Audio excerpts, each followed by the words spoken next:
Have you ever been in a situation before and said to yourself, man, it could have been so much better if... This phrase right here is a key to the term missed opportunity. Missed opportunity is, as the name suggests, refers to a wonderful opportunity for something to be done for better use but did not unfortunately happen. That type of adversity exists in all sorts of media, specifically video games. As you may also expect for what I am pointing at, Mega Man is not safe from that adversity either, or likely with the games. And today, I'm gonna state what I essentially think is a missed chance for the blue pants. So get cozy and I hope you guys enjoy.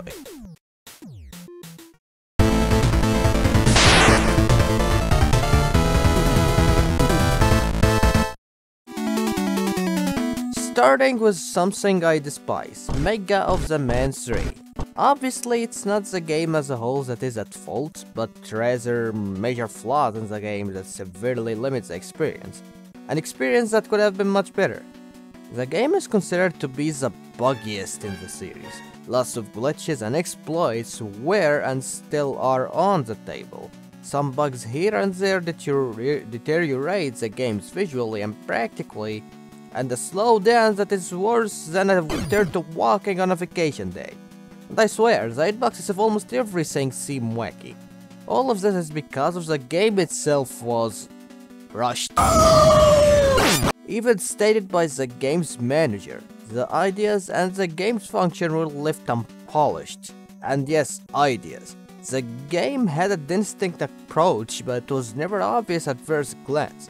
You have to dig deeper to learn that this game spends the majority of its time in space.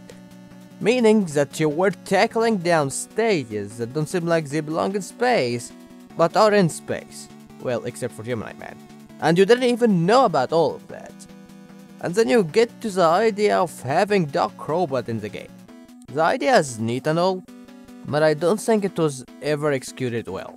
Sure, having the Doc Robots appear unknowingly is a great way of presenting a certain kind of character, but when you get to fight them, it becomes another story.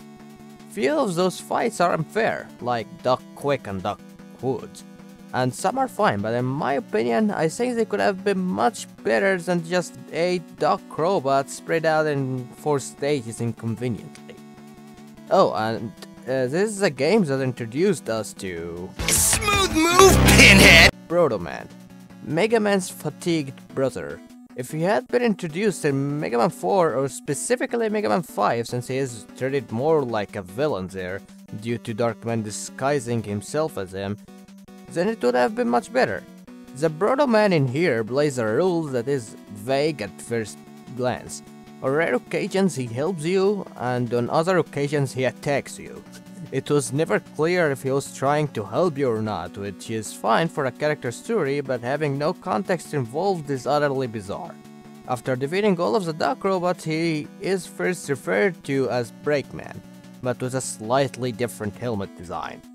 You both fight in an area that belongs to Hardman stage, in which he plays essentially the same way he did the last time you fought him, but the only difference this time is the layout of the arena. What a character development, I gotta say. It's better than a baby character changing from wearing the diaper into wearing pants. All in all, the execution for Proto-Man was a bit weak in there. There is also the fact that the castle stages of Mega Man 3 are more of a pushover, and that was for a game that was supposed to be the finale at first. So yeah, big missed opportunity if you ask me, and it's a major reason why I don't like this game. Despite it having 2 robot masters I do really enjoy, like Magnet Man and Needle Man.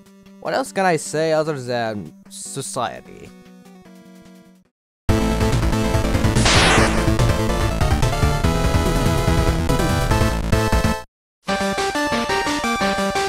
If you are a newcomer to the series, I'm sure you won't be familiar with the second Mega Man game on Game Boy. This Mega Man game is infamous for being a bad entry. Not necessarily because of the level design, because even if this game doesn't bring out as much unique new stuff, it is still a fine game. The only things I think could have been improved are the game's music and the new character introduced in the same game. In terms of music, this game provided completely different music from its counterpart. The issue is that we didn't find it pleasant to hear those themes in their Super Saiyan mode. The music in this game is extremely high-pitched and damn loud for unknown reasons. It's like you took a cat, stepped on its tail and made it an instrument. The thing about this is that they could have fixed it before launching it to the public. Mega Man Dr. Wily's Revenge or Mega Man 1 on Game Boy had a banger and lucid music. The same thing applies to later Game Boy titles, so it's pretty much a full-on missed opportunity. The second missed opportunity that I see in this game is Quint. This guy is basically a doppelganger of the Blue Bomber, but from the future. Wily traveled forward instead of backward due to time machine limitation shenanigans that forced him to do that. As a result, he said, "Frick it, I must steal my miserable nemesis and make him my maid. I mean what? I mean my ally. Totally meant my ally. Yes, my ally to destroy the present Mega Man Q. Happy evil laughter. I can't wickedly laugh. Send help." The thing is, in that game, Quint never had a dialogue, nor any introduction at all in the base game, explaining what the hell even is Quint in that game. For example, when I played that game on an emulator, I assumed Quint was in a similar situation as the Mega Man killers. I thought he was a Mega Man killer until I discovered that he is an evil entity of Mega Man, but from the future. It doesn't even state his name until you beat him and get his own item, or I think it's a weapon, I don't know. I think it is considered an item, but I think it's a weapon more. Quint was never seen again until Mega Man V on Game Boy, where he was gathered with the Mega Man killers in the rematch, leading you to believe that he was not even intended to be a doppelganger who's futuristic and is considered a Mega Man killer instead. Quint did, in fact, kill Mega Man, but he did so by allowing himself to die in an awkward storytelling. Such a shameful squandered opportunity for a fantastic plot twist.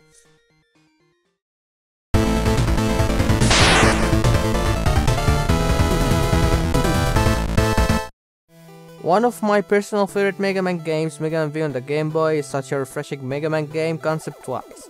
A concept that I and many others really like. However, something has always bothered me with this game's lore. Primarily with the new prominent faces you encounter along the way, the Star Droids. Those fellas are essentially alien-like robot masters that came from outer space. But then, progressing more in the game, you get to know that Wily is involved with their existence in the first place. But it was never stated in game or in game's manual how they are made or discovered. It does say if you search deep enough. It says that the Star Droids and Sunstar were discovered in ruins by Wily.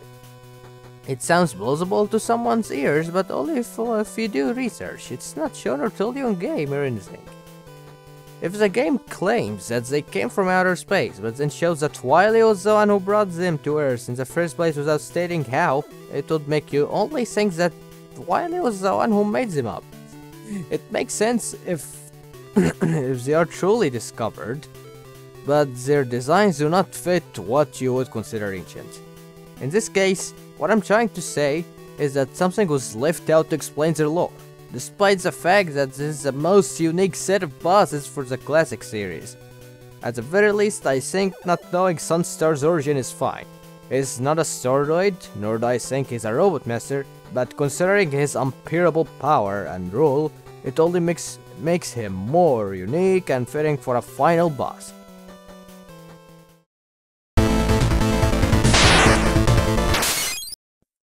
While we are on the topic of not explaining how robot bosses came to be, I think I should get to the other entry now, which is the lack of demonstrating how other robot masters came to be evil entities by this malicious old sicko.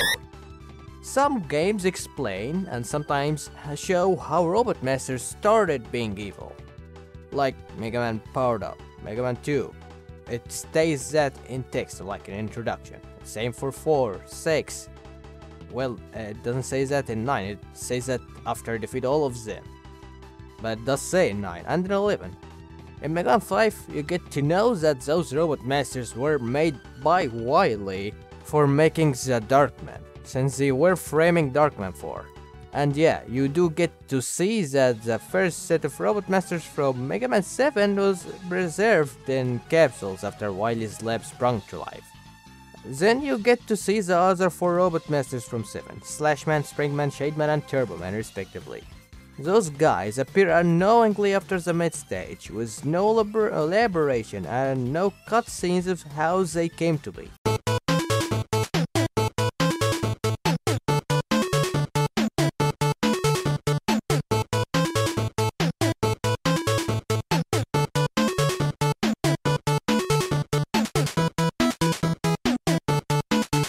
And the funny thing is, you might think that they were stolen by Wily, but Wily quickly activated them to backup.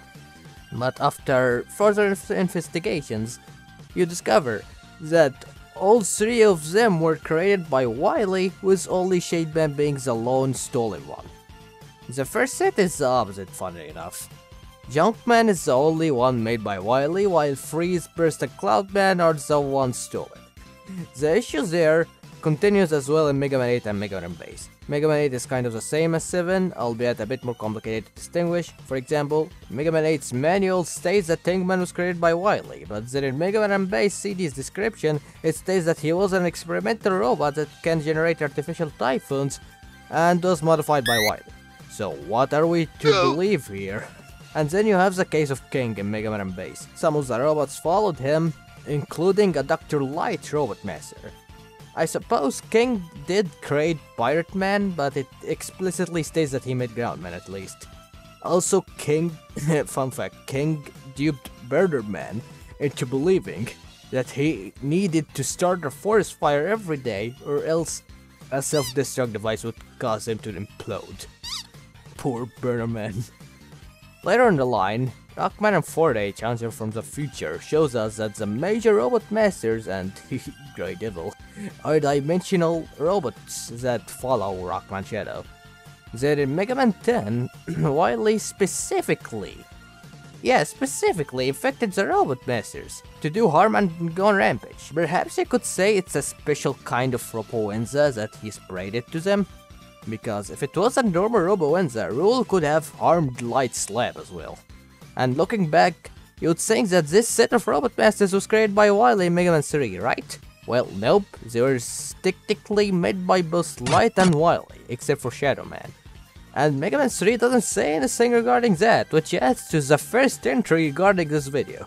I do believe that some games could have been much better if they were focused more on the Robot Masters in some way, as they are the most prominent bosses you face. They are the ones that appear on the box art and so forth.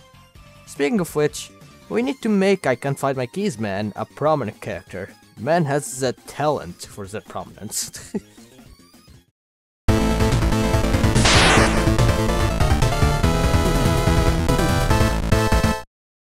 Mega Man 8 is a contentious game, widely regarded as the series' black sheep. Fortunately, I have some positive thoughts about it. For example, I like the level design. Yes, it may look different from the other games, but level design is still functional and tangible. So I really don't know what's the issue there, outside of maybe forcible weapon usage, which is really fine since the game is kinda built around that. Voice acting in Mega Man 8 is phenomenally hilarious. We have got Tenguman the arrogant smug-ass, Feel my power! Clownman the failure of society, Mommy! Grenade Man the simulated bomb slicker, Oh yeah! Swordman with his sword job, Nothing personal, but I've got orders. Surgeman the synchronized bane in the air, Astroman the next Michael Jackson, Aquaman the... Handsome guy! yeah, that, and Frosty the Plumpy Pumpy. Let's go! But yeah, good game in general. Also, what bothers me the most with that game, and what I think is missing out, is the story of it. More specifically, the introduction. You've got 2 alien robots, one is evil and the other is a good one.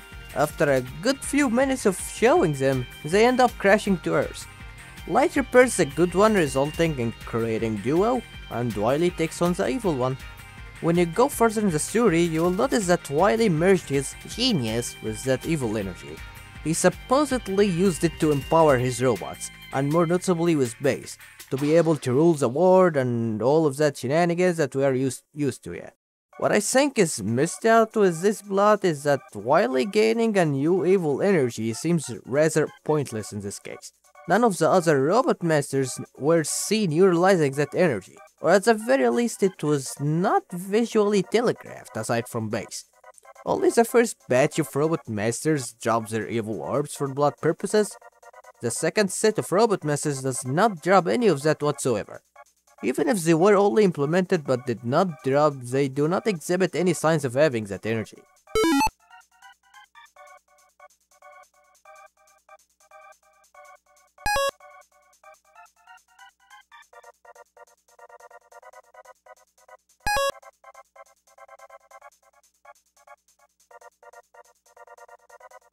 You wouldn't notice much of a difference if you didn't include the whole evil energy scenario. In my opinion, it was all just a waste of potential. Duo is a cool character and all, but damn, he barely feels involved.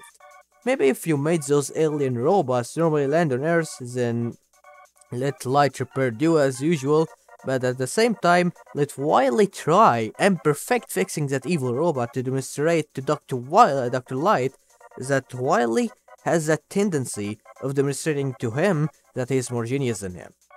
Plus, giving all 8 robot masters that evil energy to perform distinguishable behaviors and making Duo more prominent in that story because that evil robot would be alive thanks to Wily, and I think it could have been a lot better.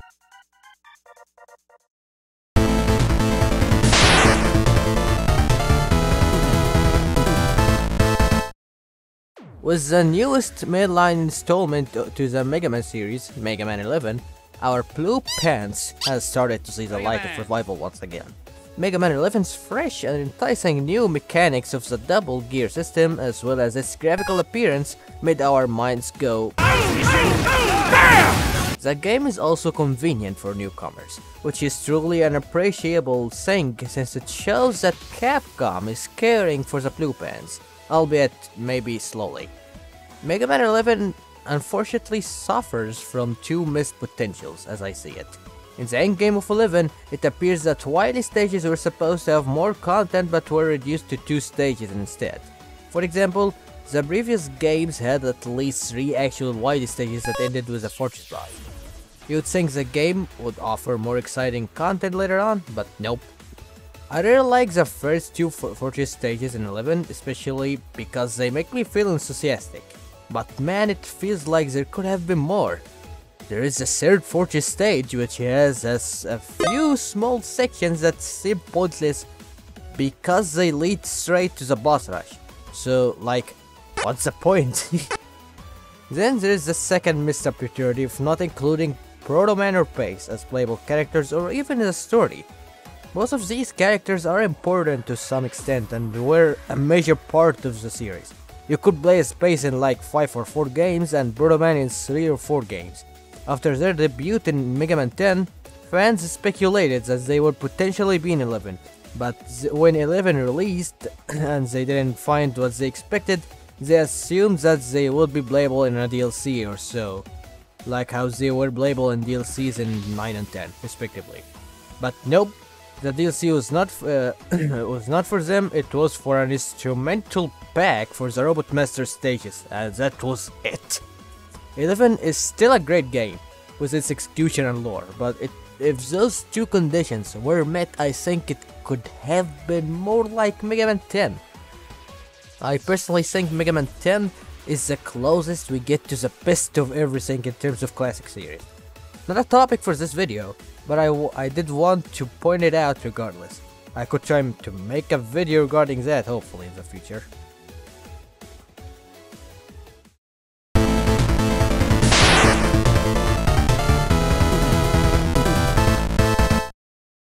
I have made this entry a general one for the sake of wrapping things up with it. Boss rushes, an established feature in the whole series, started all in Mega Man 1 on NES. The boss rush in that game began in an indirect manner, with 2 bosses in the second fortress stage to be refought, followed by the other 4 bosses being tackled down the final fortress stage. The concept behind that is pretty good, in my opinion. It is a good way of challenging the player for the first time, not knowing what's ahead of him, and a great way of reusing those bosses. In the second fortress stage, you fight Cutman first, and once he's dealt with, you tackle down another portion of the level till you reach Lickman, till you reach the actual boss. In the fourth fortress stage, after you deal with the first boss to rematch, you then fight the rest consecutively. In that one, it lacks variety, but it still offers a great challenge to the player since he cannot recover himself without a resting section. In later games, when you are in a boss rush stage, you are sometimes offered a bit of the stage layout and enemies to tackle down before reaching the boss capsules, so you can fight them all in whatever order you want, and sometimes you just drop in to reach those capsules and fight them on the go. This, in my opinion, took a step back rather than forward. It made it easier to predict what are you gonna fight, and it lacks variety, and it makes it less memorable when you fight them all at once. Like, you would maybe remember how fun it would have been if you could fight Acid Man in a section of a wily fortress that is a laboratory or something, or how it was a challenge to fight Tengu Man in a section that represents his stage, then face him. Oh, it was an actual thing. Well, yeah, but only in Mega Man and Base. Mega Man and Base made it more unique than in Mega Man 1, and even if you could anticipate what boss you would be facing up ahead with the sections prior to their boss doors, it was still an actual challenge, since, if I recall correctly, there are no checkpoints after each boss, and there are enemies scattered around and hazards that can deplete some of your HP and ammo, so it was not really an easy task. Sadly, after Base, it returned to its Mega Man 2 roots, which is really a shame to me personally.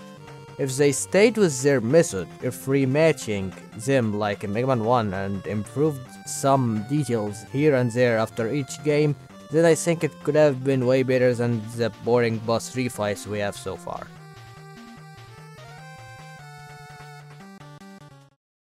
Thank you all for watching. I had a blast scripting this video idea. I was a little overzealous in my talking and expressing what I thought could have been done better in a series where you take control of a blue diaper baby man, Oh my goodness! to fight his own kind, with bloodshed all over the place. Oh wait, they don't have blood, they have oil. And when they die, they spread Ball's energy. I don't think I'm done yet with this type of video, by the way. I'm pretty sure there is more in the X series, but I'm sure wanting to not tackle that area yet. It's already haunting me the more I think about that series. But yeah, thank you all for watching, have a nice day.